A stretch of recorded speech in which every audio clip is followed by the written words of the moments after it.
السلام علیکم ورحمۃ اللہ وبرکاتہ۔ بڑی سی بڑی مشکل اور ضرورت کے لیے دعا۔ حضرت عبداللہ بن عمر رضی اللہ تعالیٰ عنہ فرماتے ہیں کہ جس شخص کو کسی بھی قسم کی حاجت ہو تو وہ 3 دن متواتر روزے رکھے۔ پہلا روزہ بدھ کو، دوسرا جمعرات اور تیسرا جمعہ کے دن۔ جمعہ کو غسل کر کے جامع مسجد میں جمعہ کی ادائیگی کے لیے روانہ ہو اور اپنی مالی حیثیت و توفیق کے مطابق راستے میں صدقہ خیرات کرتے جائیں۔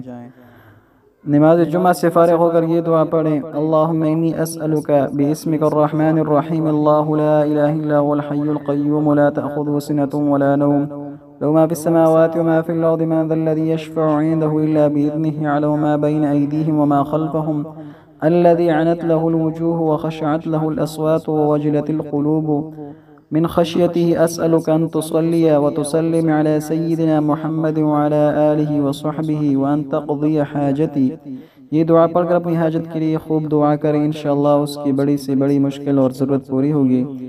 سیدنا عبداللہ بن عمر رضی اللہ عنہ فرماتے ہیں کہ اس دعا کو بچوں اور بیوقوفوں کی دسترس سے دور رکھیں کہ ان کی حماقت کی وجہ سے بے گناہ لوگوں کی شامت نہ جائے۔ السلام علیکم ورحمۃ اللہ وبرکاتہ۔